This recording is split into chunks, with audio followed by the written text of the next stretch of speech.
Never a day of rest for the wicked, I guess. Never a day of rest for the wicked. I feel every ounce of that word. So I'm glad I get to talk to you. I have been a fan of yours for a long time, before you even started writing books. With your advocacy and stuff like that, it's very inspiring. Thank you. I truly So appreciate it.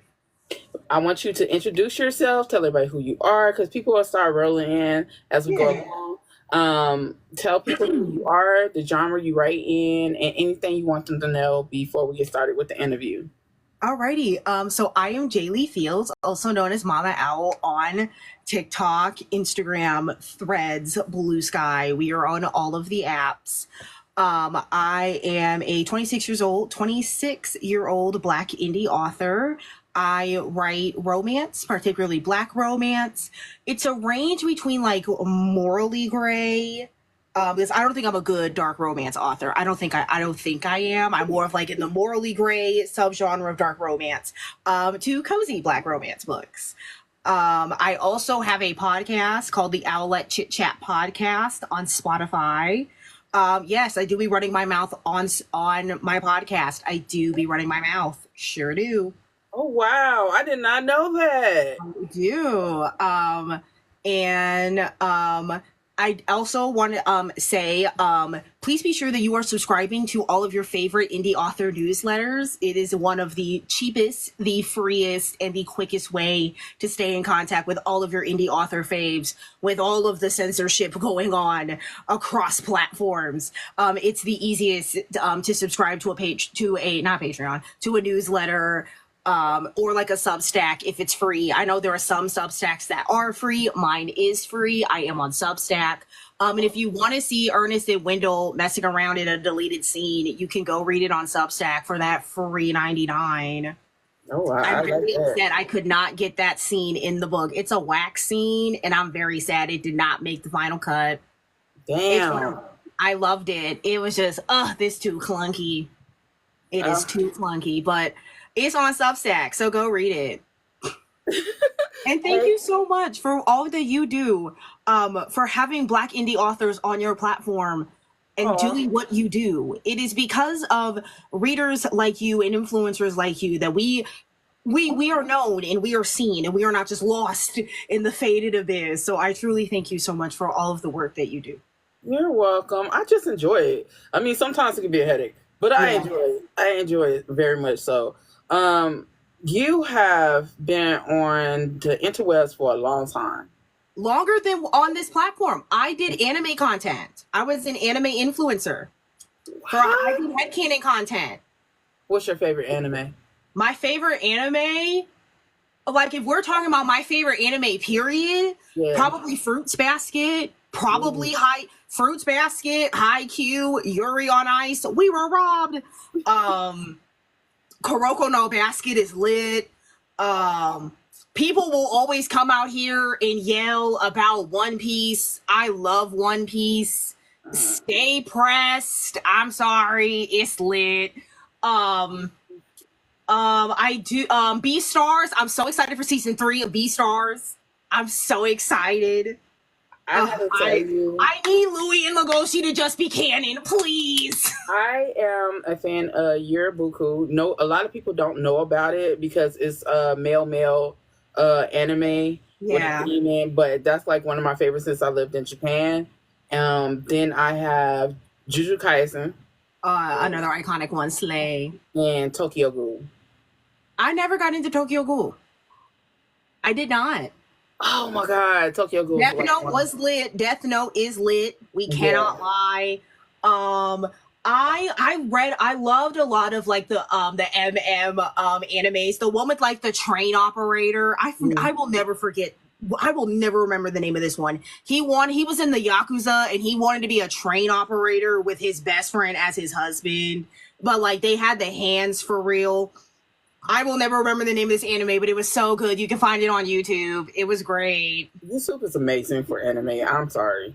It's horrible because I know none of these content creators are getting paid. It's so sad. Sucks. No. But that one was lit. Yuri on Ice made me cry a lot. Fruits Basket, I was crying every episode. My boyfriend, I'm hate watching Residents of Shadow. I'm hate watching that show. He's so annoying, but like I need to know what happens. Come on.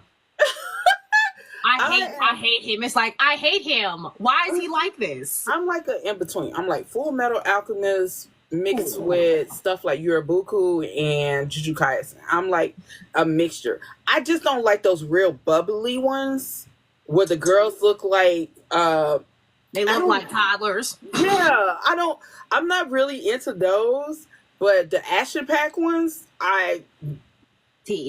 those are the ones I love Free Iwatobi Swim Club. I love Free. I love Free. Oh my gosh. Oh yes. You know what? A lot of people don't talk about it. Makuharu. Yo, linked like this. A lot of people don't fucking talk about it. That's crazy to me. Oh, you are like What's my other favorite ship? It's the guy with the glasses and the butterfly swimmer, and the little short one with blonde hair who was always yelling around and stuff. I loved them together. Those are my OTPs for real. Yes. Yeah. Yo. Ray. Yes. Ray. Ray. Oh, you know what? So many people don't talk about a lot of these hidden gems. They're be like gems. They get on Crunchyroll and get into like the mainstream shit. I'm dating the sexiest man alive. I'm being harassed by the sexiest man alive. Yo. I was sobbing in the bushes. I was sobbing. I was in tears. I was like, we're not doing this. Yo, I'm telling you know what? Let me get to this interview because we can go on and on about anime. Ooh, The Devil is a Part-Timer, also lit. Yo. Also lit. I know I'm finna get hate for this. No. I know I'm finna get hate for this. I didn't like it. Let me sign out. I didn't. And I'm gonna say this, and I'm mean this. I don't mean no disrespect for people that love him. I also love My Hero Academia. And then I also have my Tokoyami mug somewhere. I also have my Tokoyami mug somewhere. Oh, here it is. My husband is academia. Yeah, my favorite character. I don't like it. That's fair. My Hero Academia. It's like I tried to watch. It's just. I understand it. Because I was in the fandom more than I was in the show, and I didn't really watch the show. I read the manga. Yeah, so like I have many like on my other account, I forget the other name of my account. If you look up Owl Lover 2198, it should be there. I have whole playlist breakdowns of how much I hate Endeavor, even though yes, he did have a redemption arc. I still hate him. He's still an abusive father. I don't know. He can't even say the word "I'm sorry" to his kids. I don't know what do you want me to do? All Might is a horrible mentor. Why is Endeavor a better mentor than All Might? Please. Why are you a better mentor to Midoriya as an abusive husband, as an abusive father? That's why I can't get into it. That's crazy. That's crazy that an abuser is a better mentor than All Might. That's really crazy. That's why I couldn't get into it. I was just like, I watched it with my husband, and I was just like, can't lie. Endeavor is. As much as we hate Endeavor, he got it up here for real. We can't lie. I hate him. I couldn't bypass a lot of stuff that he's done. He's weird. I don't understand this whole. I don't understand these Endeavor apologists. I don't understand you Stain apologist. You Stain apologist? Y'all need to. No. Tensei for what? Native besides his name? What was the reason why Stain went after Native? Quickly explain this. Why was Endeavor walking around here untouched? Why was the tall one with the big old biddies who got super tall, why was she walking around here untouched? Let's be serious. Stain was out here putting boots to face on people that he knew he could beat. Stop playing. Cut it out. Yo. Stop it. And his role model was All Might? That's already problematic. That's how I feel about Sake. The hate train heavy with that one. It's heavy. Okay. All right, let's get back to my books, because this happened with my last interview I did, and it was literally me talking mad game on this publishing industry the whole time, and we said nothing about my books. That was hilarious, but it was a great interview. It was great. I had the best time. We're going to get into your books first, because I do want to get into the publishing industry, and being that you write books that are based in queerness, and the fact that we'll get to that. We'll get there when we get there. So you have, let's see, 1, 2, 3, 4, 5. Yeah. One is going to be for the 12 Days of Christmas. Yes, it is. So you have A Cozy Night, My Lieutenant, Hunted. My baby. Hunted is my favorite. Hunted is my favorite. Can't nobody tell me different. You have A Perfect Gift for Santa, which is coming out on the 23rd, right? 24th, on Christmas Eve. And then it's set on Christmas Eve.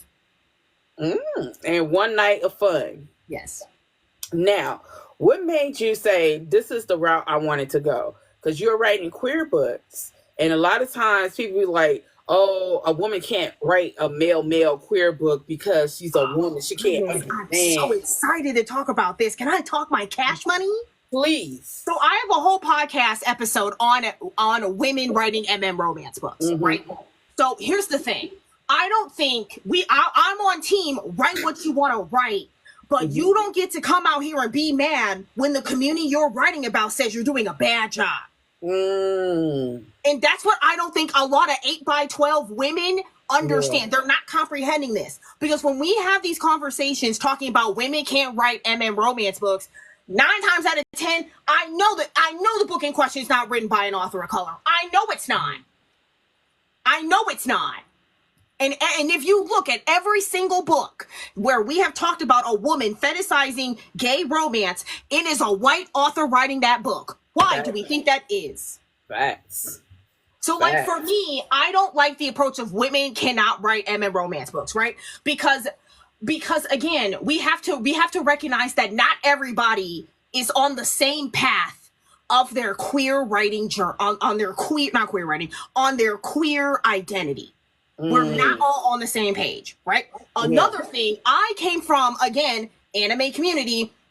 Half the ships were gay because the boys are developed and not the women. It's not like we didn't want to write about women in these relationships. The women had no character development because of misogyny.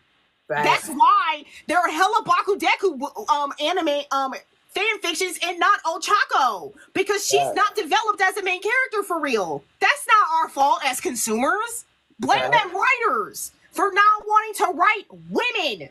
Blame them all. So again, right, I understand that, like, from like a fandom point of view, it makes sense that obviously in every fandom, the gay quoted queer, whatever word we want to use here, the ship in question will always do higher in numbers because the men get more development and screen time, and it's something for fanfiction authors to latch onto and write all these good fanfictions. Right.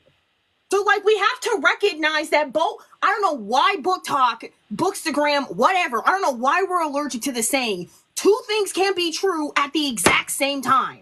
I don't know why we're allergic to this. Yeah. Another thing, for Hunted, at the beginning of Hunted, there's a list of Black-owned voice gay authors. And Georgiana Kirsten, who's such an amazing, fantastic Black trans author, they are just absolutely phenomenal. And I highly recommend everyone reads More to Love. It's chef's kiss, no notes. It's an interracial gay wrestler gets with the bookstore owner, and they get they freak nasty on, and Gigi does not give themselves enough credit for writing that good freak nasty. It was great. And they also have amazing sapphic books. Highly recommend them. Heavens, I lost my whole point. They helped me figure out like how I'm going to still give credit where credit was due for the Black gay romance authors and queer romance authors that came before me, because without them, without own voice authors, we don't get to exist as visitors and as spectators. And I think a lot of white women in question, they don't get, that's not clicking. That's not clicking for them, Stephen. Yeah. So I think that's why when we have this discourse on women writing romance book, for me personally, I've never seen it be about no black author. I don't see no Latinx author. I don't see any female or feminine presenting author of color being talked about in these videos. It's always white women. So like, and again, this also goes in tide of diversifying their TPR, because if we look at these white women reading and getting inspired by MM romance books, they're not reading own voice authors. They're reading other white women do it. This is not to say that being a white woman writing gay romance is bad. That's where this conversation gets really stupid. And this happens with every conversation. Someone has to come out here and say something really, really dumb, and people are going to latch on to that really, really dumb opinion. And now we have lost the plot, and I have to go step away, and I have to go walk my 10 laps so I can calm down. That's the problem. So how does, with everything that's going on, and you writing your books, and also you have a sapphic book that came out, right? So I'm working on it. You're working on it. It is going to be a sapphic tooth fairy book. And I'm so excited. Yes, bestie. Oh my, I hope there's a section to talk about upcoming projects, because when I tell you I'm so excited to talk about my Black Rise of the Guardians romance series I want to do. I'm so excited. Oh my God. Yeah. So Santa's been written and Cupid's been written and Tooth Fairy's been written. I got to do the Easter Bunny, I got to do the Sandman, and I got to do Pitch. Those are the last 3 books that I got to write. And then we on and popping with this series. And it's just one shot, funny adventures with all of these holiday guardians getting their freak nasty on with their significant others. And everybody black. So how do you feel about when you hear a lot of people talk about how Booktalk is not political? I mean, we don't say it over here on Black Booktalk, but I go over to Booktalk sometimes so I can get a chuckle, a giggle every now and again. We see the eggshell people turn up and get stitched. That's what happens. They look lost in the sauce, but it's also fucking funny. How do you feel? Because I saw some black people say it, and I'm just like, bitch, do you understand generational curse around this bitch? And like, here's the thing. I'm not really trying to hear it from those black content creators. And low key, since I got to talk about my black content creators, why are y'all allergic to reading queer books? Answer this question extremely fast. Ooh. Why are y'all allergic to reading black queer romance books by black folks? Oh, shit. Let's keep it gangster. I need y'all to very quickly in the comments tell me the last time one of your Black Booktalk faves, and I'm not throwing shots. If your fave catches them, that's on them. Tell them to look at their TVR. That ain't got nothing to do with me. And I agree, right? And so when we talk about, I'm sorry, I had to throw that out there. I had to, because it bothers the shit out of me that we as black people gonna critique, and rightfully so, other people's TBR for not being diverse. You can't find one black queer author doing the thing. RM virtues don't exist, my guy. Sula Sullivan is not eating. What are we talking about? Stop playing. Y'all starting to sound like these white folks. Yeah. Y'all starting to sound like these white folks. So to me, it goes hand in hand, right? So when I loop everybody up in here, readers of color, y'all can catch that too. Because y'all everybody can catch it. Everybody can catch it. It's not my fault. You're catching it. That just tells that needs to tell yourself that you got to do better if you feel attacked. Because I'm not attacking no. But it's also that matter of a lot of writers, and not trying to give anybody any leeway. Never but a lot of writers are scared to even go that route because of the fucking readers that be like, man, I ain't gonna read that. Because yes, the writers got to eat too. Yeah, I agree. Everybody got to eat. But it's just as content creators, as readers, as reviewers, sometimes our voices, we get a big hit. We get a big hit. We become entitled. We expect that the authors need to listen to everything that we say without actually thinking this author is a creative.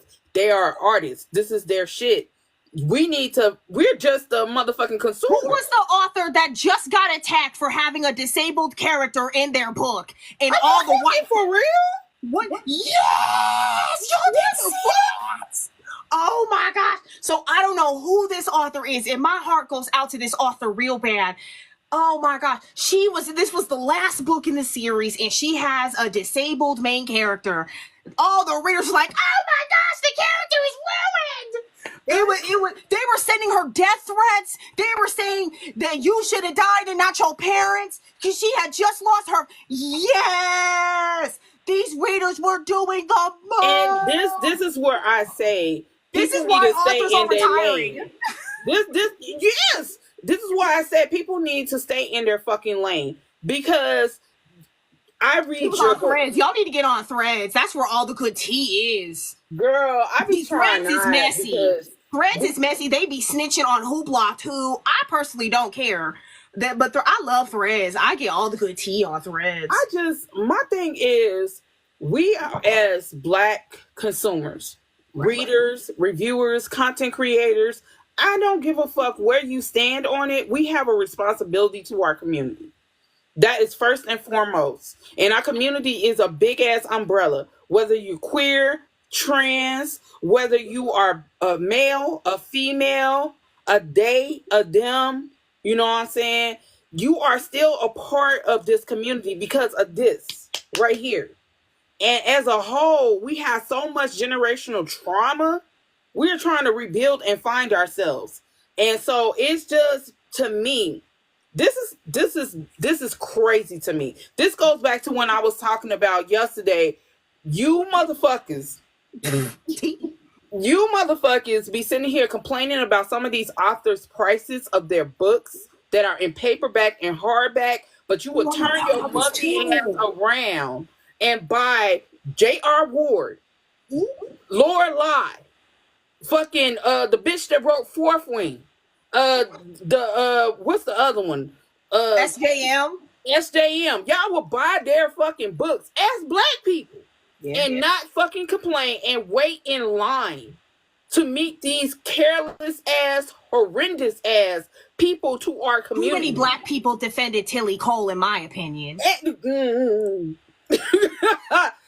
heard too many Black voices in the room. And I'm not against somebody. That was Latinx reader business. That was Latinx reader business. So why we as Black people felt the need to say, well, I think she's fine? Shut up. But there are so many people that want to be somebody that is POC or Black. There's always somebody who wants to be us, but don't want our fucking blues. You know what I'm saying? There's always an author trying to imitate some urban fiction author, some street lit author. Because, baby, where do you think Mafia came from? Mafia came from urban fiction and street lit. Not because these bitches really gave a fuck about the Italians that were in the Mafia. They don't give a shit. So it behooves me. It's internalized anti-Blackness. That part. I just feel like as readers and content creators and authors and stuff like that, we have lanes to stay in. Lanes. And everybody do their part, but you got to learn to stay in your motherfucking lane. Because then you have bitches like Kiara, queen of fucking Booktalk, motherfucking crying online, talking about how, oh my God, I can't believe that she didn't win the presidency, and then you motherfuckers are, leave her alone. She's Black too. Bitch, if you don't jump off the Grand Canyon somewhere. Can I say something really problematic? Yes, please. I feel like the reason why is that I feel like, number one, if you're a BIPOC author and a majority of your fan base is white people, I immediately think something is up, and you are an op in disguise. Because look at the company you keep in. Look at the company you keep. Are you really with the Kim folks or not? Look at who you're surrounding yourself with, for starters. Two, a lot of people y'all are not safe to be in community with. Because some of y'all are transphobic. Some of y'all are homophobic. Some of y'all get really weird with this whole pure breed romance books when talking about interracial romance books. Y'all get really weird about interracial romance books, and I need you to come out here and recognize that your problem is not with interracial relationships and romance books. Your problem is anti-Blackness. Your problem is white supremacy. Your problem is colorism. And until you come out here and check your family members, which 9 times in 10 in these romance books, if they do it correctly, indirectly, they are talking about how the hell you talk to your family members about why it's not okay to say that just because I'm now with a light-skinned man, we go have two babies if he's not black. That's not okay to say, period. Y'all need to unbox that colorism, that anti-blackness, and before y'all come out here and running about I only want pure-blooded romance books. You sound like white supremacists. Y'all sound, why are we using the oppressor's language to talk about interracial romance books? You're weird. But a lot of y'all are weird. Like the barrage of authors who came out here and said, I'm no longer writing interracial romance books because Kamala lost the election. So you don't recognize, yes, it was on Threads. They were snitching on themselves. They sure were. They sure were snitching on themselves on Threads. Yes, y'all were weird. So you mean to tell me that you're not writing an interracial love story because you want to see an interracial love story? Are you fetishizing interracial couples? Something we accuse white authors of doing? But on the flip side of that, there is a set of us, because I read interracial. I actually started on interracial. But there's a set of us that recognize that black authors that write black romance are oppressed. This is tea. In the literary community, they are oppressed because they write about our stories, like literally write our stories. And this is why I say there is a big umbrella of everything that falls under blackness. And I feel like we're interracial romance authors, they do get a bum rap. But it's that if one do it, it's because everybody did it. You know what I'm saying? And I hate to bring her name. I'm not even going to say her name. But she's an interracial romance author that writes about Ku Klux Klan fetishizing after black women. Oh, yeah, I saw that. Yeah, I know who you're talking about, girl. Yeah. I know who you're talking about. I feel... It makes it bad for those who do want to experience reading interracial romance because they clump everybody together. That's just a habit we have, society has. And so, therefore, I see nothing wrong with if you choose to only read black love, go off, because I read black love. There's nothing wrong with it. What I have a problem with is you don't support a black author because they do that. Because once again, they're still black and they're writing about a black person being loved correctly, even though it's not a black man or a black woman. Right. I'm sorry. Oh, you're fine. You're no, fine. I'm sorry. But here's the thing, right? I have a problem, and my biggest issue when it comes to this interracial romance conversation, I promise once we will get back to talking about my books. I promise. But for me, my issue is when we start attacking as black people, we start attacking black women writing interracial romance books because it's interracial. When, by the way, multicultural romance books is a thing. And yes, black people they are black Latinx romance books. Yes, they are. There are black Polynesian romance books. If you're only seeing a black person with a white person in an interracial romance books, you're looking in the wrong places and you're following the wrong people. So I want to make this clear. We need to debunk this myth that the only way to write an interracial romance is with a black person and a white man, because I know that's all we see. And I know that's part of the problem. This is where we say, yes, this is true. Yes, this is true. The word "and" is a real word, people. Look it up in the dictionary. But you also have people like Jay Neal. I don't know if you ever heard of her. Jay Neal is an interracial romance author, and she writes about Polynesian, South Asian men in love with black women. But she also writes white men, preferably Irish and Scottish, but white men that love black women. And she gets heat. And then you have someone like Kenya Wright, who is a New York Times best-selling author as an independent author. And she writes black women with white men. And then they also have this thing where they don't like coming to conventions that have other authors that don't write about it because they feel ostracized. So and all of that is true. Where do we go to? And at that point, and same with queer books, we have that problem where a lot of people don't want to read queer books that are in the community because of internalized homophobia that was pretty much also part of our generational trauma. Because of bucking. You know what I'm saying? So you have to unpack this. And it does have to be unpacked because people like Joan Vesser, who writes queer books with strong black men characters, or poly, she gets, people are just like, ugh, you know what I'm saying? But they don't turn their eye to a poly relationship with 2 men and 1 woman, or 3 women. You know what I'm saying? So there's a lot. It's selective. It's selective. It's very, because and when we have these people and I look through their TBRs, right? I'm like, you don't really believe in that for real, because how are you going to say that? How are you going to have this whole 3rd-page MLA essay about one book, but you're doing the same thing with another book? It's very strange. So, I think, right, and we're going to pull back with my books for a minute, right? Ernest, my complex king, right? Originally, I really struggled with how I am going to write about Ernest's queer story. Right? He's in his 40s, about to be 50. He's been a widower for the majority of his kids' grown life. You know what I mean? I'm not trying to solve none of that stuff. I want to love up my man. I want to take my man out to dinner, get some drinks, and hunch with him in peace. Why is it anybody's business who I identify as? Why does it matter? That's my household. Don't worry about it. But we also have to recognize, right? We have to recognize that these conversations of labeling, they're both valid. And if we listen to own voice authors, they're having these conversations. They're showing us a way to respectfully have this conversation. I listened to so many different videos talking about if the labeling of the word queer is problematic. And it was a really good, honest conversation that I saw happening on Threads. And I learned a lot of history, that it was primarily a reclaimed word.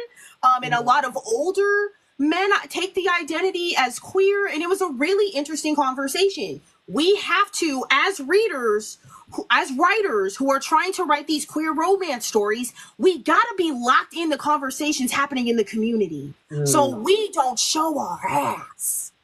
But we also have to be locked into the fact that the community is different. We are not the same. We are There's no one way to be anything, and that's also true. This goes back to what I said. Multiple things can be true at the exact same time. Yeah. You cannot please everyone as an author, and that's okay. Yeah. I don't know why authors don't think that's okay.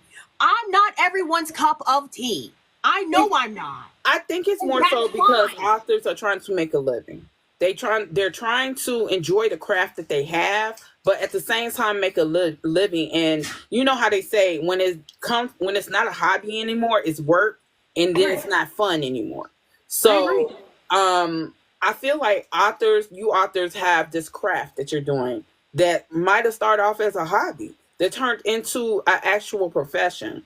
And now you have people who are reading your books and they have these expectations, but you cannot please everyone. Yeah. Because there's always a troll. There is always a hater. And the one thing I have learned is that people are going to hate on you when you're doing right and when you're doing wrong. Exactly. Because they are so insecure about themselves. So it's like you can't please everyone. And it's hard for a lot of authors to say no.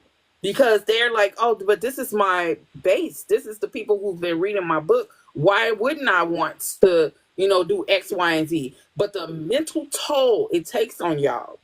And I've seen so many authors bow out, whether they're interracial or urban fiction or historical. They have bowed out because people turned on them in a heartbeat. There's always someone who's trying to spread a rumor that is not true. There is always someone that is trying to make themselves more important because they're not important in their real life. So they use the internet as a way. And unfortunately, you guys get the brunt of it. Unfortunately. And a lot of times people have these parasocial relationships. Oh, yep. The parasocial relationships is the downfall of the internet. Point blank, period. And they literally take those parasocial relationships as if they really know these authors. As if they have dinner with them every night. So it's like, especially in the Black community, we can stick together on some things, but a majority of times it's always a white person that tears us apart. It's always a white person tear us apart, whether it's subtle or just direct. They tear us apart, and a lot of times that y'all as authors, y'all have to deal with that, because the 1 minute a fan base turn on y'all, it's brutal. Yeah. It's brutal, and a lot of times people don't recover from that. So, with that being said, what is it that you would want readers to understand about you guys as indie authors, especially Black indie authors? What do you wish and hope that you being in the literary world now, what do you wish to accomplish? Oh my goodness, that's a heavy question. Because I think for me, right, I think because my connection with writing is different, right? Like I always knew I wanted to be an author, right? I said come traditional, come, and I didn't know until seeing the indie authors, the Black indie authors on this app doing it. And they did it, and they showed us how to do it. And they gave Hunted would have never happened without Black indie authors. Are you kidding? I would have never gotten a discounted cover done by Tanya, who is absolutely phenomenal as a Black author and as a Black graphic artist. The idea itself would have never happened without Lucy Lilly, a phenomenal Black indie author who I believe deserves more credit. The recommendations of other Black queer authors would have never happened without Georgiana Kirsten, a Black trans author. Hunted would never have existed without my community giving me needing a chance given upon them, and they took a chance on me. Because Tanya was just getting into doing cover making, and I've just followed her for a while. She was doing a sale, I took it, and everyone loves her. Window on the cover, post it up. Absolute. That's a fine ass man. Look what Tanya did with Ernest's tattoos of the twins. Look at that. My Black indie author community did that. Yeah. This was a group effort. Yeah. So to me, just be nice. Be nice. I think for what I say to indie authors is who are looking for that community, it exists and it's there. You just have to be a nice person. And I don't think a lot of authors are nice people. And that's why y'all steady getting called out on this internet. I want readers to also recognize that as an author, we are human and we make mistakes. Authors, there's some mistakes that we have seen done over and over and over again where your big grown self know better. Get on somewhere. We've seen too many authors getting dragged for being in reviews, for y'all to keep cutting up with reviews. That's ridiculous. There are too many authors getting dragged for not having a trigger warning list at the beginning of their book for you not to know. Put it in the beginning of the book. Stop complaining. So again, there are mistakes and there is intention. And a lot of readers, I need y'all to realize that for the most part, a lot of indie authors, we are trying with little to no resources. We're trying our best. We're networking, we're raising families, we're caregiving for our families, we're trying to survive. We're gonna make mistakes. Yeah, you're right. That book shouldn't be $9.99 if it's under 100 pages. That's just me though. That's just me.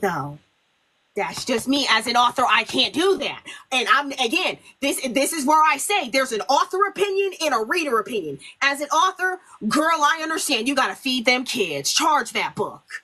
You did a lot of work. You did the cover by yourself, the editing by yourself, that little InDesign by yourself. Get your $9.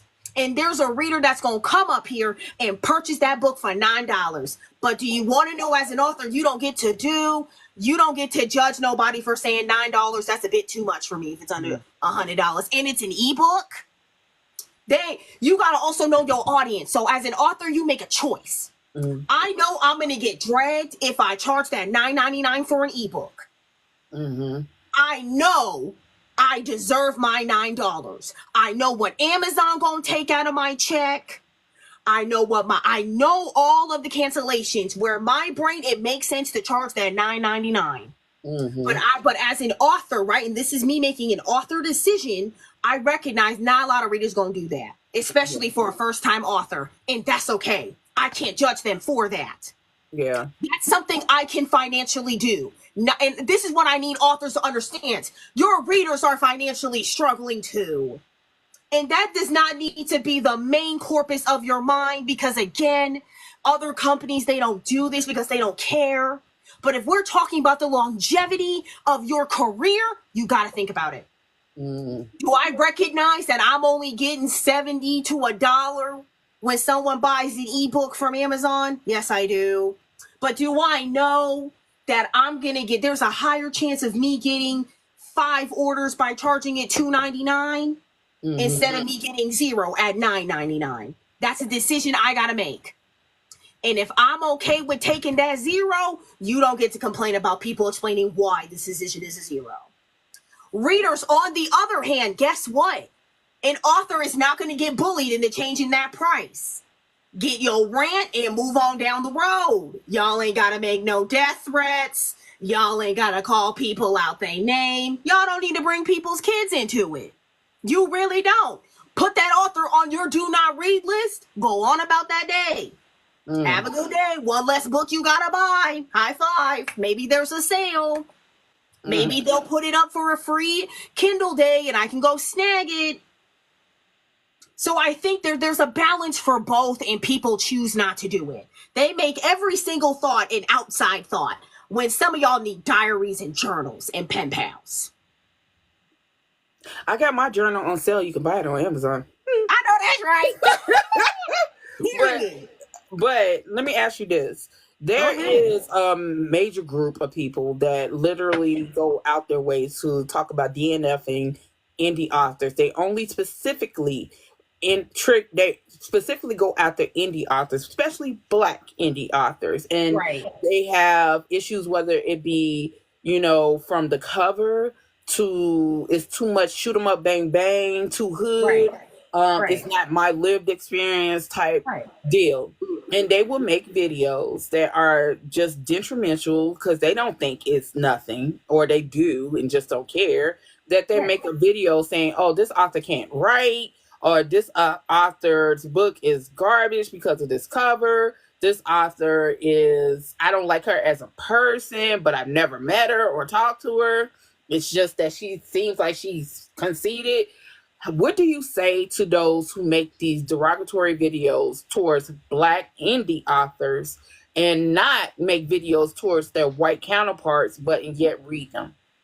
So I had this experience, right? I was one of these authors that this happened to, right? And my sister, this was before me and my sister established boundaries. All right. And in the Jaylee author that I am today, this would have never happened. But I saw a 1-star review of my book. It was terrible. It talked about me as a person. And it said, and I can quote to this day roughly, "This is an embarrassment to Black indie authors." It made me cry while I was at work. I cried when I got home, and my sister made fun of the review to make me laugh. And again, this goes back to what I say as authors. You got to have a support group, because I can't be like Becky and crash out on the internet and still have a career. I can't do that. Wow. I got to sit with my support team. I'm going to have how I'm going to decompress. And I have to recognize that ain't about me. That review was not about me as an author. That was about Mama Owl as a content creator. And I have to recognize that. And that's okay. I have to recognize that. It sucks. It's uncomfortable. It has broke me down. Damn. I cannot crash out. Yeah. I cannot do it. Too many of my hopes and dreams are reliant on me not crashing out. So if I have to go cry, if I have to go take me a walk outside, if I gotta take an adult fruit snack, if I just have to have we're just gonna turn everything off and go to sleep. Mm-hmm. I'm gonna go remind myself I am that girl, I am that biatch. That's what we gonna do. But I will not crash out on the internet. My career matters more. So why do you think it's a double standard when it comes to the Black authors who want to say how they feel and just mean what they feel? And everybody has a right to free speech. Everyone has a right to say how they feel. So Absolutely. Why do you feel it sucks sometimes, but we gotta thug it out? Why do you feel it's such a double standard, especially and nothing against the Black male authors that's on here, but y'all still get leeway because y'all are men. And so I'm talking more I'm talking more so for the Black women who are indie authors, because even Black traditional authors still get treated like shit in the indie world. So why do you think it's okay for the white counterparts, male and female, do it, and even the Black males that can get on here and crash out and they still make these sales? Here's the thing. Number one, I don't see these crash out male authors. All my male authors, they got common sense. I love you, LT Shaw. I love you. That's my brother for real. Mm-hmm. So the men I follow, the men I will give my dollars to, I recognize their behavior. Mm-hmm. And it's real easy to catch that behavior. Don't give that no mind. Hit that block button. Hit that don't interested. Give your feed, your time, your energy, and your effort into the Black male authors that are doing it, and they're on their P's and Q's, and they take criticism, and they're not babies. Yeah. And they don't get their feelings hurt. They can take it. And then also, because number one, misogyny is present, and we can't lie. Number two, racism. Yes. Accepting white mediocrity. Yes. Racism. I don't know what I want me to tell you. That's a very simple answer to it. It sucks. You gotta decenter these people from your life. Yeah, that is true. You gotta focus on the authors that are out here doing it. Speaking of LT Shaw, he's an amazing Black indie author. He has supported me for real. He has a fantasy series. He does, and it's phenomenal, and he has written a Black woman amazingly. So it's not problematic. Go support him. So let me ask you, why is it so great for our why is it so great that, and I'm going to be switching back from white and Black, right? Because there are counterparts, but we don't live the same experience. Right. So why is it okay for a Black woman, not okay for a Black woman to write her sexual freedom within her books without consequence, per se, compared to our white counterparts who go off to the point of hell when they write theirs? Right. But the minute we have an age gap, it's like, ugh. But you read an age gap from somebody else and be like, girl, that shit was fire. Or a dark romance like, what is that girl named? Tilly Cole? Yeah. When you read a dark romance that is damn near on a grape status, and then you see some guy, because he happened to be a drug dealer. I need to be taking notes. I have so many subplots because you're hitting multiple questions. I am. Multiple conversations in this question. Because I want to break down this first thing, right? Mm-hmm. The difference between grape and CNC, right? I think a lot of these dark romance authors I think a lot of the dark romance authors are really great authors who want to ride the coattails of dark romance because they know it'll be popular if they market it the right way. It's real easy to manipulate some readers into reading something. It's real easy sometimes. If you got the melanin for the protection, I can ski past you. You can do that. So I think that's for one, because let's be real. A lot of the dark romance book, if you're a real dark romance fan, and I don't really consider myself a dark romance fan, right? Mm-hmm. Because I don't read a lot of dark romance books, right? But the ones I have read, they're by predominantly BIPOC authors. So again, it's look at who you're surrounding. in your groups? Because I'm gonna be honest, I don't be seeing them. I don't be seeing these, and I'm not saying these are not valid examples, because I see the aftermath in the current conversation about these authors and whatnot. But I don't be seeing it in the moment, because I don't have those authors in my circle. Because I don't just say the word diversify, I do it in my actions. And a lot of these people use the word diverse in their words, in their vocabulary, and not in their actions as readers. I think that's a big difference. I think with that's a whole other conversation. We can have this. It's also because me myself, I'm in the BDSM community. I'm a dom. Right. So that don't surprise me. Huh? That don't surprise me at all. That don't surprise. No. Yeah, a lot of people don't understand that there is white BDSM, and I do mean when you hear BDSM, that's white. Do we get to talk about One Night of Fun now? Yes. Oh and I was getting to it. So you have white BDSM, and then you have black BDSM, because there are things in BDSM that cannot be done in black BDSM because of slavery. There are certain things that will trigger us, even though we don't even understand why it's triggering us, but it's due to genetic trauma. Exactly. Genetic trauma. Now, One Night of Fun, BDSM. I'm gonna cry talking about this one. I'm gonna cry.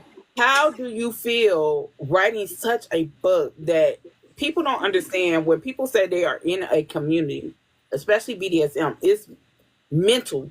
It's a lot of mental. It's not a lot of physical on some real shit. It's more mental. Right. And it's really a community, a bond. So how do you go so deep in it, in this book, without, putting those stereotypes within the book? Because I think, and this is going to tie into my other pen name, L Fields, where it is a DDLG relationship in the book. My personal... that's my comfort genre right there. That has gotten me through some hell. Yeah. So I wanted to give I wanted to exist within that genre. And I didn't feel I had that representation as a Black woman in the genre. So I fixed it. I made sure, I found a way to make sure that I fit in this equation, because I know there are more people like me, but we sick of seeing white folks. And this goes back to and this also goes to Amanda as a character and her journey that I do want to explore, but I just don't know how I want to do that yet. When it comes to how she built discretion, I want to have that conversation and the journey that she went on to step into her dom energy. I want to write that so badly. And it took me, since I was in college, it took me 6 years and 12 drafts to get One Night of Fun perfect. Because I did not want to do this book unperfect. Yeah. I wrote rewards when I was in college. I wrote half of One Night of Fun, and people...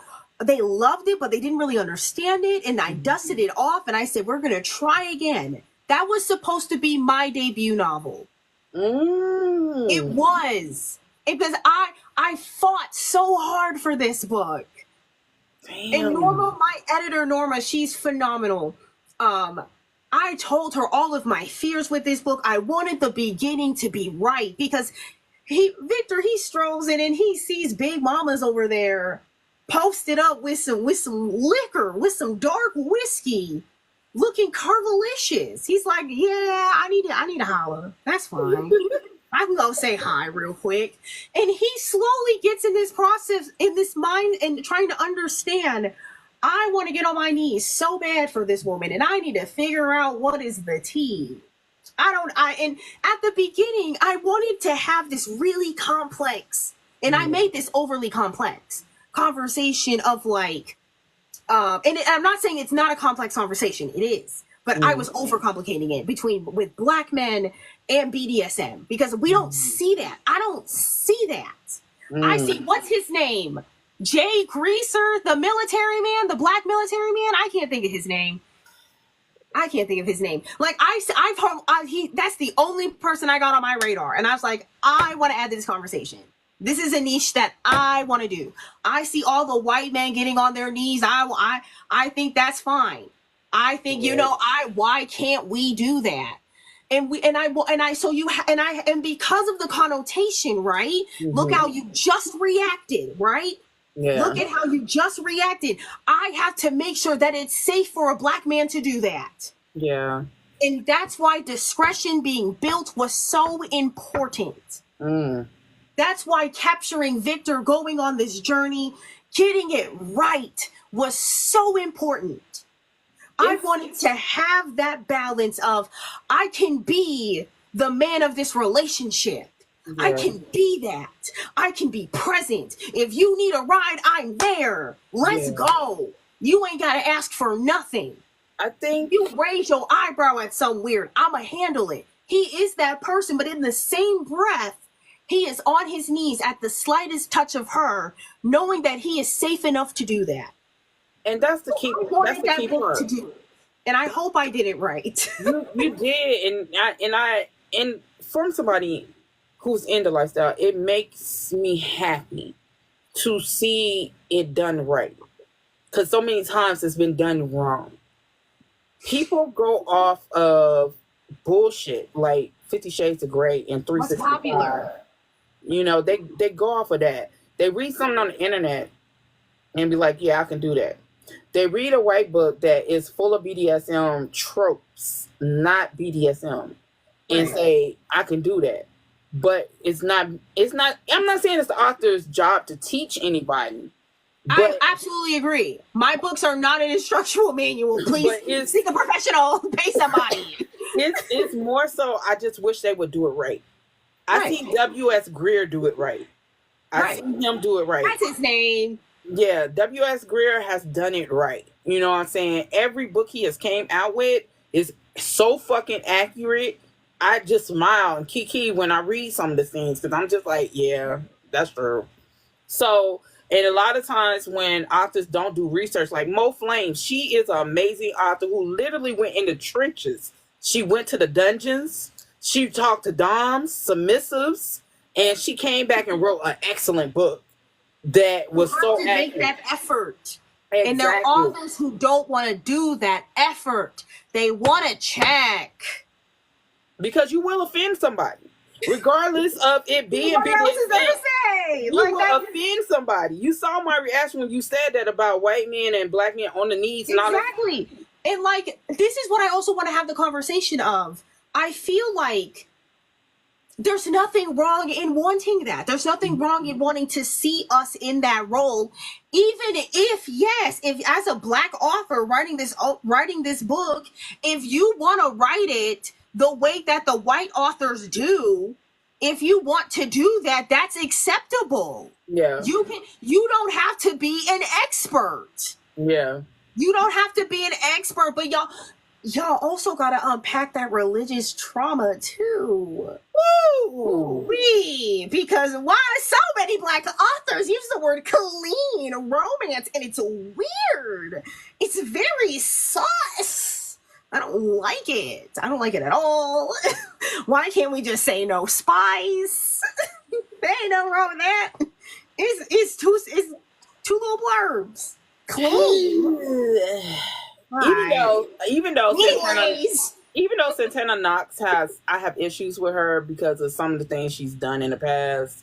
But Headless Heathens was such a great. I didn't read it. It was a great example of religion and sex. I agree. And it was such a example that, of course, she had haters on that book. Now, her as a person. But I have to remain silent because I can't talk about Santana. I'm gonna get in trouble. But I'm just saying, I'm saying she has her problems and her flaws. I've only read Headless Heathens. After this whole issue, I kind of just stopped. But her book is an example of how it marries with religion and how it piggybacks on the stereotypes we have with authors that write urban fiction, erotica, BDSM, queer, sapphic. There is this theme that we somehow put religion and sex, and they have to be separate, but they don't. Uh-oh. You still there? You pause. Uh-oh.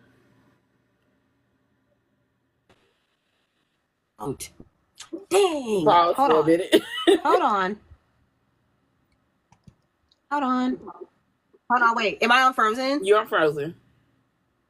Am I unfrozen? Yeah. Oh, okay. Cool. Super. Uh-oh. But It's going out again. You want to come back in and come back on?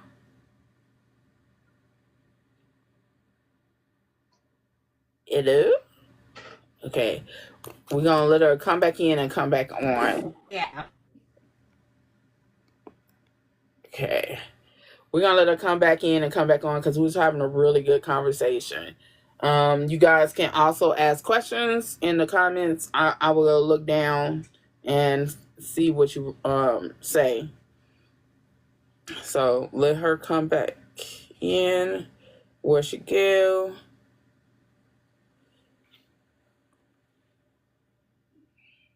I don't see her. There she go.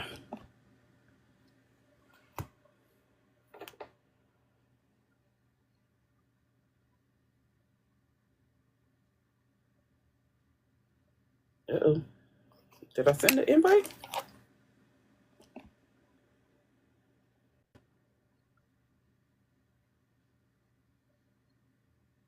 Can you get back on? Or are you still having problems?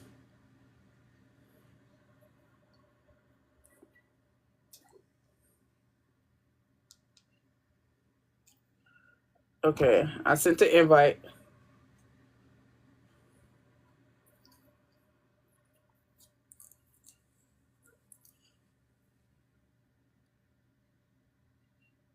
I invited you.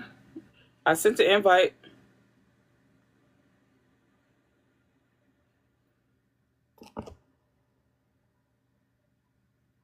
You see it?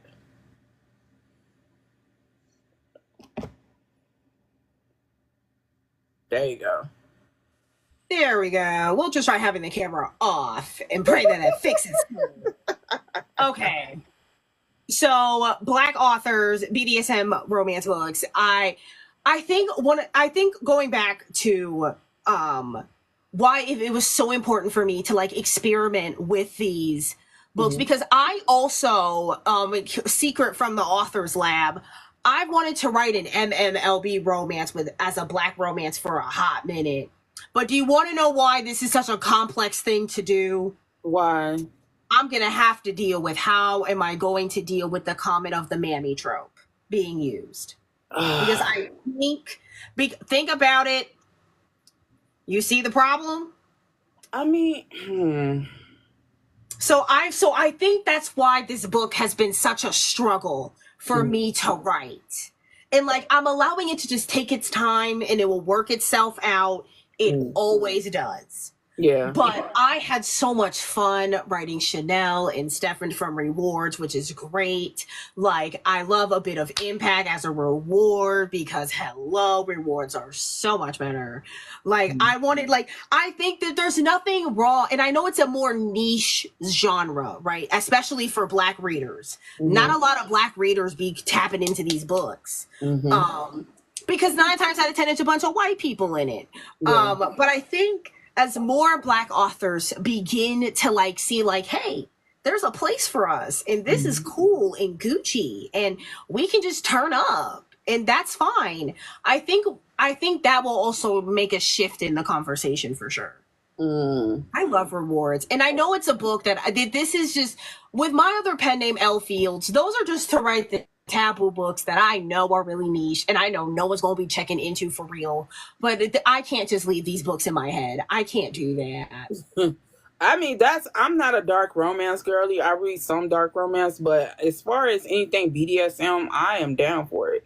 Those are like between paranormal, BDSM, and what's the other one that I read in urban fiction? Those are my things. That's what I love. But it's hard to find people that actually do their research and have me like, man, I can't read this shit. Right. And also, can I also give a really stupid answer to how I was able to do this so well? I just wrote all the things I wish were in other books. Mm. Like, I never saw a presence, even with the Black books I've read, written by Black authors. There's not really a lot of aftercare represented. So, like, I wanted to fix that. There's not a lot of settings in, like, a schmink hotel. So, like, I made it happen. Those were a lot of really selfish decisions that I made, but I think they translated really well. I think it's more aftercare in urban fiction books than it is actual BDSM books. Ooh, and that's tea. It's so much aftercare in urban fiction books. That's why I never understand how people be tripping on urban fiction books when it's tons of aftercare. These men go far and beyond after they have made this woman just damn near reach heaven, and they make sure she is 10 times just fine. They give her food, wash her up, bathe her, hug her, everything. So once again, I say this craziness about not reading certain things is weird. It is really weird. And like, can I talk a little bit about Ernest and Wendell, please? Mm-hmm. And like, I'm going to talk a little bit about Reese and Thomas too, because I love those two dorky ass music nerds. Like, I want to do a Substack talking about how Reese and Thomas would talk about the Kendrick and Drake diss because they're both music heads. I think that would be hilarious. That would be hilarious. That would be the funniest. As an author, I know I'm not going to make a lot of money on that, but I still want to do that. That's funny. I should be allowed to do that. So I think authors, I just want to say, it's like, this is a completely different side point. Authors, just have fun with your work and just have fun with your characters. That's how you get readers who find you on accident while scrolling on their feed and they see something for free, and that's how they get lifelong readers. Experiment with your craft again. Not everything needs to be a bestseller. Sometimes you just gotta have a fun time. But the aftercare when it comes to Ernest and Wendell was so much fun to write. Yeah. Because when I think about the past, when I think of Joyce and Ernest, right? Because I think about Joyce a lot in all that I write in Ernest and Wendell. Because again, Ernest was loyal to his wife until the bitter end. Until he got that phone call saying it's time, he was right there. He stood there by her bedside and washed her and made sure she looked her best to say goodbye to her children. Ernest was a ride or die for Joyce. But he never really got the chance to experiment with all of this with her because she was sick. Yeah. And I know that's a whole conversation in the disabled community. And Emily, oh my gosh, Emilia, she's a white author. She's fantastic. Emilia Amrosia. Oh my gosh, I cannot think. Amelia something. She wrote a character who's like in a pack. It's an Omegaverse book. And she's battling leukemia. And she has this moment of like, I just want to smash my pack leaders. That's it. While I'm fighting for my life, I just need to feel sexy. And that's a whole conversation in needing to include, because just because you are going through all of this, it's empowerment for a woman to feel like if she wants to, she can during the most hard. That's a whole other conversation. And I love her so much. Go read her. She's fantastic. So like, I wanted to include that when it came to Ernest and Wendell's aftercare, because I want to include where they both have this moment of like dropping. Because we already see a little of it in Hunted with Wendell as he like crashes a little bit afterwards, and Ernest is present. He is there. I've always wanted to have a moment where Ernest just crashes, where they just have to rush in the panic of all of this, while also remembering his kids don't know that they hunching at this moment in time just overfloods him, and he has this panic attack. I want to write that so badly. It never comes to mind when I sit down and try to put words to paper. But I want to write this so bad because I think that's important. that's such an important part of aftercare to write and to represent in romance books that we just don't see. It's also, and I know it was a previous topic we had talked about, disability. Um, I've met so many people who've written about, oh, they're a psychopath, they're a sociopath, or um, they make that the key elements of their books, not realizing, like me, I am a certified sociopath, you know, unfortunately. But I read it so much, it's kind of disheartening to not see the human side of it. Right. And I had one author, she literally went far and beyond. She knew that who I was and what was going on with me. And she literally wrote a book that had the character with the same symptoms I had, same issues, and did it so well by doing research. And I was so fucking happy. So, what do you say about things like people showing sickle cell, people showing a person who can't walk, who might be in a wheelchair or need crutches, amputees or stuff like that? What do you say about books like that being put on the market and people being discouraging about it? I think this goes back to ableism of readers. Mm-hmm. And again, unfortunately, authors, that's a them problem they gotta unpack. They gotta unpack that ableism, and that sucks, and that's horrible. Sula Sullivan is out here eating. R.M. Virtues is out here eating, and y'all are depriving yourself of great literature. Come on now. Again, this goes back to diversifying your reading by reading disabled authors. Why do y'all not want to read disabled authors? Unpack that. Unpack it. So again, I don't really see a lot of those problems happening because of the company I keep around me. This goes back to, what does your fave author's following base look like? Is there a pattern here? Do birds of a feather flock together? But it's a lot of wolves in sheep clothes. That's also tea. And I think that happens a lot in dark romance books. I really do. And like, I will never down dark romance readers. Absolutely not. I think that's weird. Number one, always talking mess about dark romance readers is weird. It's very strange. It's very weird. It's very much so, I want to control what women read. It's weird. Now, can we come up here and also say, this goes back to my magical vocabulary word, and can we also say that sometimes some of these readers are weird? Who read weird authors? That is true. But if you surround yourself like authors like Willow Winter, who is an own voice author, not the other one, not that one, not the problematic one. Oh, you saw my face. Oh. Never her. Absolutely not. They're an absolutely fantastic dark romance author who is an own voice author of schizophrenia. And all of her MCs have that element present in her books, because again, I'm reading an own voice author. This is not to say that everyone's experience is the same experience, but there's a diversity within that experience that should come from an own voice author. So what do you feel about, okay, because I saw the book Reader's Venue come in here. She donated, also real quick, she donated books for my Congo, Sudan, and Palestine fundraiser. There's like one copy left, so if you would like to support, links in my bio. Moving on.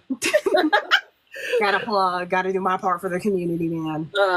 How do you feel, us both, we're from Chicago. Right. And so you have The Joint, you have, I forgot the name of the other black owned. Hopefully not semicolon. No, it's on 80. It's in fuck. I can't think. I actually did an interview with the owner. He's been here since the 70s. I love that. And nobody goes in there because it's too black. That's racism. They gotta unpack. Yeah. He said he was like one of the first black owned bookstores here in Chicago. I have to send you his name because I can't remember off my head right now. But how do you feel about black owned bookstores that want to actually put indie authors in their stores? Because we're never going to see it in Barnes and Nobles. We're never going to see it in Second and Charles. We're never going to see it at Books a Million. Even the traditionally published black authors don't even get the credit that they deserve. Big Monkey T. So, what do you feel about how black-owned bookstores are treated and how they're dwindling because our own people refuse to go to those stores? They keep continually supporting Books a Million, Barnes and Nobles, and all them. So, what is your thought process on that as an indie author and as a black reader? So, okay, I want to give, because I feel like there are two parts to this conversation. Because it's because of Amazon, right? Mm-hmm. It's impossible for indie bookstores to make a profit selling indie books, right? That's Amazon's fault, right? That's a conversation in itself. Pack it up, set it aside. I think a lot of indie, if I feel like if that problem didn't exist and it wasn't such a financial investment that a lot of bookstores are not willing to make, I don't think we'll be having these conversations. So I do want to blame Amazon for that, first and foremost. Second of all, I think the way black indie bookstores are treated is absolutely, I think it's slowly becoming on the rise, because I believe boycotting and people who do wish to want to support boycotting, I think a lot more people are going to the library, and I will never doubt people from going to the library because, again, folks is struggling financially as a whole. We must remember that. But I think there is a shift, and there's a movement of black influencers such as yourself who do highlight black indie stores, so they're able to get that exposure. I think there are solutions slowly happening in how black indie bookstores are treated, and more people are taking that financial risk in going because that's how the world makes it perceived, a financial risk. But unfortunately, that connotation does have actual real consequences. Yeah. Because what do people like to do that's really messed up? Yeah. Return books that they read. And who pays for that? Authors. Yeah. Authors pay that. I had my first return this month. That was real sad. Damn. That was very sad to see that negative in my account. Jeez. Even if I don't like an author and I purchase their book, I'll never return it.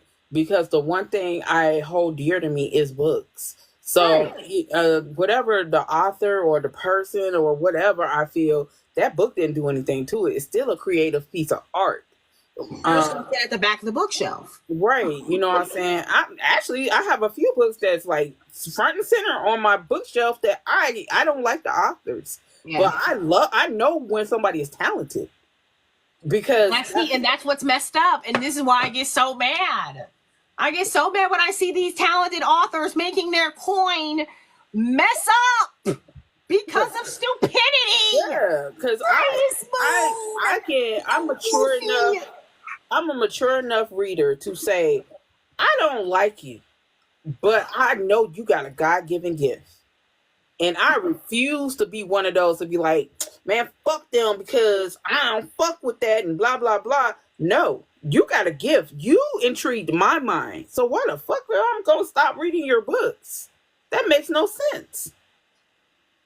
That's just maturity, but at the same time, people are not always mature. I feel like, in my opinion, right, and as again, this is one of those reader conversations, right? But as an author, I shouldn't really have the NLBO conversation about it. There's some authors that do some real grimy stuff that I personally really wish you kept that between you and your Kindle. I wish you would make a private, and I'm like that. I'm guilty. I read this one good president romance book, but guess what? The way of our political climate, I don't really think it's everybody's business with my thousands of followers that I'm reading this romance right now. I don't think that's something I need to broadcast on my public platform. There's nothing wrong with a private TBR, and I wish some of y'all would shut up and go to your private TBRs. Make it between you, your Kindle, and the Lord, and your group chat. You're funnier than the motherfucker. Like, tell me, y'all ain't got no group chats. I'm in several group chats where we just talk the maddest cash money. I don't do a group chat that's locked in. Get enough dirt on everybody in the group. If all of y'all is influencers, so if the ship goes down, y'all all going down. If you have to, get you a group chat. Girl, I do not talking about Freddie Smoot on my platform. I don't want to see you talking about Rebecca Yarros on my platform. Which, by the way, Amazon, why does Yarros get to be on Kindle Unlimited and Barnes & Noble? Do you want to explain that? I'm trying to figure out. What happened to exclusivity? What happened? I'm trying to figure out how people like Kennedy Ryan, Tati Richardson. Love her. Who else? It's a few more. Beverly Jenkins. Sharina Harris. I'm trying to figure out, because Sharina Harris is on the same publication as Yarros, her. Right. She's on the same publication, but nobody heard about her Full Metal Alchemist type book for Black people. She literally has a Full Metal Alchemist version with vampires like Buffy the Vampire Slayer mixed together for Black people. And nobody's heard of it. I read the book and was talking about the book, and it was like, who is that? Who is that? Like, what the fuck? But these are the things that just irritates my soul. I feel like racism within trad publishing. Racism is so deep ingrained into traditional publishing. Can I be so messy right now and I don't care? Please. Y'all can't pay me enough to be a trad author. Absolutely not. I will never rag on an indie author who made it. If made it for you as being a trad author, I love that for you, bestie. I will root you on. I will cheer for you. I love that for you, twin. Y'all can't pay me to be no trad author. Are y'all crazy? These trad authors are super conservative, bro. Not really.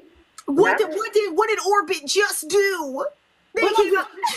What I'm just saying, okay. Wait, let me finish being problematic. Let me finish. I think BIPOC authors who are in trad publishing, get your exit deal and go. Because I feel like y'all are not safe. I fear for y'all mentally. Because these publishers be doing some of the most outlandish, unsafe activity. I can't support that publisher in any way, shape, or form. Your readers will follow you to be an indie author. You made it. They will check for you. Don't ever let a publisher tell you you need them to be successful. Don't ever let no raggedy trad publisher ever tell you that nonsense. These readers are here for your books, not that publisher. Well, before I say my what I'm about to say, I'm done being problematic. Marcia, Sharina Harris' second book is already out. It's already out. I don't know why it wasn't a lot of promotion for it, but that publishing company did her dirty. They're racist. They only give it to certain Black authors. Yes, the second book is already out. It's been out for like 2 months. It's already been out. It's been out since October. But with that being said, I think a lot of traditionally published authors that are BIPOC, that are within that literary space with the big three or whatever you want to call them, I feel like there's layers and there's tiers with that, because you have people like I said, Sharina Harris, who does not get her props, but she has amazing work. You have somebody like Tati Richardson, who does get her props, but not enough. I agree with this too. She's T. You have someone like Kennedy Ryan who gets her props, but they still put her in a box in these bookstores. So it's like so many layers to it. I think a Black author who's going traditional is great, because I love that. because that way those who want to go traditional, they can see it. They can see it. But also, I also like Black small publishing companies. This is also big money tea. We gotta support them. But the thing about it is, you don't hear about them unless you're in that circle. Mm-hmm. And people don't push the idea that there are there are some big Black traditionally published companies that people don't even know about, but be reading the books from these companies. Yeah. And I think this is where readers do a disservice to the community. We talk a big game about what we want, but big money tea. I know, but we don't do the research to find out if it's there and how we can support it. That's the problem right there. I'm not talking about the person who just became a creator. I'm not talking about the person who just been in here for like 2 or 3 months. I'm talking about us that like decades under that belt, that got about 200 or 500 videos on their page, or they got 10,000 and up following. Shit, hell, 500 following, but they've been in this shit for a while. We cannot complain about stuff if we're not doing our research in our own community. You have people who want to do big things for the Black community, like the Black Readers Romance Festival. That's a big thing. That could be the next Essence Festival. You know what I'm saying? You have Black book events. They may not be as big as Steamy Lit or Low Country, whatever the fuck that shit called, or any of these bigger white ones, but they're here. You know what I'm saying? Even ours, the Boozy Book Tour. But there's layers to it. But the problem is we don't do our due diligence as a people. Some of us do. Some of us don't. And then when the ones who don't, you know, we sit up here and say, why you not doing it? And they looking at us like, why you always complaining about what I do? Mind your business. But at the same breath, we're like, why this don't happen for us? It's a constant cycle. When does it break? Right. So my question... I feel like there also can be, right? Mm. And I want to be clear. I'm not trying to be disrespectful, right? Mm. I'm not. I want to be very clear. I'm not here to be... I'm not disrespecting nobody unless you deserve to be disrespected. And ain't nobody here deserve to get disrespected. Here. I don't think there needs to be a conversation to be had about the inaccessibility it is to do book events for BIPOC indie authors, because some of us, we can't afford to get our book edited. And like, here's the thing, and that is a hard conversation. And I recognize you as a book event owner, right? I recognize that you got to make sure your people eat, that the people that you owe money to make this event possible get paid. I know everybody got to get paid. But I also need us to not demonize the authors who say the payoff is not worth it for me. That's not a bad thing to say. This is not me saying book event people are vultures and they're horrible people. No. Boo. Stupid thought. Tomato, tomato, tomatoes. I know everybody got to eat. Everybody got to make sure that everybody gets to eat. Now, if you're a raggedy book owner who ain't got no security, letting people get SA'd at your book event, not checking wristbands, not feeding folks, not being up to code, not having accessibility, being racist, unless you're doing that activity and you're collecting a band, I'm not talking about you. But because those people are vultures who are doing this for a band. But see, that's the thing. The reason I say Steamy Lit, and I know a lot of people are trying to get to Steamy Lit. I am not knocking anybody's hustle. Absolutely not. That's a big platform. The thing about they just opened their own store. That's a massive platform. I don't judge nobody. But the thing about it is, we don't put that much effort in our own events. This is also tea. This is the problem that even as me and Shannon, we run Boozy Book Tour, right? Right. So it's just we don't see the effort that gets put into we see so many Black creators. Oh, I'm going to Steamy Lit. I'm going to this, and we'll pay the $300, $400, $500 for a ticket, and then look at us funny when we have tickets that are $75, $45. That's tea. That's big money 145. tea. Talk And, that big money and tea. and then you have authors that will be like, God, this is so expensive. Mind you, a table is $75. Right. You know what I'm saying? And we do small events, whereas you're paying $600 for that table as stimulus. I agree. But the thing about it is, whereas we're trying to push the marketing, they already there. So therefore, people are willing to spend that money because they know the return from that. Right. We're new. Even some of the older ones like Jessica Watkins and Kay Renee, you still get that. Right. I agree. So I'm trying to figure out, you as an author, how do you try to support your craft, but also support events like that? Here's the thing. I don't think I'm at that level to where I feel financially secure in the investment of doing a book event, right? I'm not there yet. I don't have accessibility wise, I don't have the means to do that. That's why I was so sad that I could not participate in Booked and Boozy. I can't financially and accessibility wise, I can't do that. But that doesn't mean the one in Chicago? Yes. Oh, next year? Yes, I did. I at the time, and I'm recognizing there are other accessibility factors, right? As to why I can't do that. Right? Yeah. There are a multitude of reasons why at this moment in time, I don't think I would get the buyback that I deserve for even doing this event. And that's a very realistic conversation that authors have because, again, a lot of authors are parents. A lot of authors are caregivers to loved ones. So many of BIPOC authors are disabled. We're still in COVID. People are still in the hospital for COVID. It's not safe. It's not safe. Like, so for like people who are immune compromised, there are multiple reasons why authors can't do these book events. It's not that we don't want to. We want to. But when we made the decision to be an indie author, we agreed to sometimes we can't show up to all the things we want to show up at. But we gonna work our ass off to be able to say, I can do that. And I'm gonna work my ass off to get to a book event. So now that's real. Let's pivot to hey Blossom. Let's pivot to something.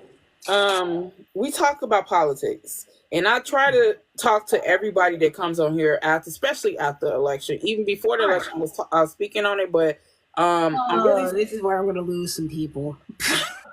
Well, you know, my following went down after I said what I said, but it is what it is. Right. The politics within the writing community, because people, they stand on things like Palestine. They stand on me as a veteran being a veteran. They stand on queerness. They stand on womanhood and what does that look like and what does that mean. They stand on trans rights. But another thing that was on the ballot was reading rights, literacy. Exactly. Because you have people like the Moms of Liberty bitch asses that are trying to take that from us. Yeah, the whiniest of brats, the 7%. And so even with literacy comes financial literacy, in which they're also trying to take from us. Absolutely. So what is your thought process as a Black author that writes books that deal with the queer community and deal with Black situations? What is your thought process about them trying to take away those rights, and also about the white women that cry about we shouldn't be upset about sad things? I gotta tread this real carefully. I really do. I need to tread on this real carefully because I've already said this on my page. Ain't nobody gonna be shocked and surprised and bamboozled if they go look at my page. I'm not arguing with y'all folks. Y'all just want to dance. Okay? I said what I said. But I feel like we don't recognize that there is a second layer of this problem. A lot of y'all are not participating in your local elections. It shows in y'all's behavior. And your local elections are going to protect your reading rights faster than on the federal presidential level. Take your butt to the school board meeting. Now, don't be a creep like these First Amendment frauditors who are doing this on YouTube for clout. Don't be one of those. Do not be one of those doing this for YouTube clout. There's a difference, right? Be concerned. Ask questions. Talk to your neighbors. We have to be for the community again. Because if we all agree that we all use a local library, regardless, and I'm not saying we have to be kumbaya, my lord, with your neighbor, because sometimes your neighbor is a prick. If y'all are trying to protect the local library for a multitude of services, y'all gonna have to get together and thug this out until you make sure that library got funding. Y'all gonna have to suck it up. Y'all don't have to be best buddies getting friendship tattoos. Y'all just gotta make sure y'all got basic necessities. And a lot of y'all don't want to do that, but want to come up on this platform and preaching. Number two, also sidebar, a lot of these people who are leading these conversations, don't y'all read TJ Klune? And you don't see that as a problem? Didn't you just say that you were recommending a known Zionist author? What's going on? You're not yeah, y'all are snitching on yourselves. We're seeing it in your TBR videos, in your reviews. We see you supporting these people who are exploiting of the indigenous community. We see it. You know, it's very much so in black and white. I know how to read Google. I'm too educated. I know how to read. I know your white ancestors made sure I didn't have the rights to read. But guess what? I'm still here, and I know how to read. And it's not my fault y'all underestimate my ability to read and do a Google search. Some of y'all be running your mouths for the sake of running your mouths, and I'm over it. I really am. I'm sick of y'all. Because y'all are dry. Y'all don't stand on these morals for real, because look who you're reading. Stand on that business for real. Don't stop the front, stop the cap, and stop the lying. Let's be serious. Re-examine your TBRs. Re-examine who you platform. Listen to the BIPOC communities who are saying this author is a problem. Stop it. Be serious. Some of y'all be irritating me, trying to stand on business like you some big man on campus. Like you are her for real. You stand on morals. You're that queen, honey. But you read some of the most problematic people in the game. Come on now. Y'all can do better than this. This is elementary. So I'm sorry. I just think some of these people are snitching. And it's weird. So let me ask you this. This is going to be one of the last questions I ask before we get out of here, because I still got to do my book reviews and homework. Yes. I've had fun with you. So, as a Black woman, what does it look like you as a Black woman who's an author standing on business? What is standing on business for you? Standing on business is how standing on business as an indie author, as a Black author, it means sometimes you got to say some of the uncomfortable truths and step outside of your comfortability. Standing on business is sometimes you take the decision to just bow out sometimes. Sometimes you just gotta bow out, right? I'm not saying bow out and never come back, because again, we have to recognize that we are not, until everybody is free, we are not all free. Even if we say we're going to take a step back, no, we're not going to, we got to stop saying that. I'm sorry. It's not in our nature to do that. It's not. Like that we don't get to do that. Like I'm sorry. I think that's nonsense. We are always going to stand for the sake of our own people. We are going to be opinionated. That's simply how we are. Point blank period. It's simple. It is simply how we are. But I also think standing on business is the authors that you that you decide to be in community with. Standing on business is standing on the basic rules of publishing. I'm sorry. I understand that in our history, as Black authors, we were selling books out of the trunk of our car. It was laws of the land. We trying to make money off our books. And that's fine. And that's tea. And that's absolutely valid. But we're not in that age no more. We got to get with the times, man. Put that content warning in the front of your book, man. That's standing on business. I don't need to hear your 4,000,000 excuses as to why it's going to spoil the book. Who cares? Like, it's not spoiling the book. You're not, relax. Y'all are doing the most. Oh my heavens. There are just some arguing with readers about their bottom line if we all know it's for the entirety of the group. And I'm trying really hard not to say what I'm actually trying to say here, because again, I'm not trying to be disrespectful to folks. I'm not. That's not my intention. That's not what I'm trying to do. I want Black authors to win. But authors, I'm sorry, sometimes using AI covers is the bottom line for readers across the board, regardless of race. Stop trying to use your Blackness as a shield for it. For some readers, that's a bottom line, and you gotta quit arguing with these folks about it. If you make that decision, stand within that decision. Stand on it quietly. You know that's a bottom line for some readers. Come on now. Just because Becky with the white hair gets to do it, that don't mean you get to do it.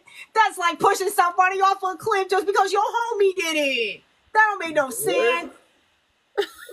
I want Black authors to win. Do you know with AI book covers, you don't really own your stuff for real? Because you legally cannot own AI images, and you connecting your written work to that. And like, there are people who are just trash people who don't exploit that. And thank goodness for some shred of humanity. But like, we gotta reckon, we're not just out here trying to control Black pockets. Now, let's take a pause real quick. There is a lack in Black graphic designers. There is a lack. There's solutions though. We gotta get more Black graphic design artists in the room. We gotta find them. We unfortunately gotta do that research. There are always authors saying, I'm doing 10% off commissions during the holidays. You know, these people exist. You just got to find them. And it's annoying to do that research. I get it. I get it. But I promise you, you will get so much more of a payback within your readership for making that decision. That's all I'm saying. If you want to make your check, Buki. I love a Black queen making a check. I love Black women making their check. But we also got to BFFR. We have to be for real. We must. We have to look at legalities. We gotta look at legalities, mamas. We have to. That Amazon ISBN, and you're trying to go wide in the future. Think about this now. With an AI cover, you're trying to copyright in the OneDrive to get to folks. That's scary work. That's really scary. It can't be me. I'm sorry. I'm sorry. This is not me being a hater. I want to be clear. I have no hate for nobody. Well, I have a couple hate for somebody. Just a couple folks. I wish no harm to them. I want nothing for you. Just move to the side. But like, I want no harm to come to them. I really don't.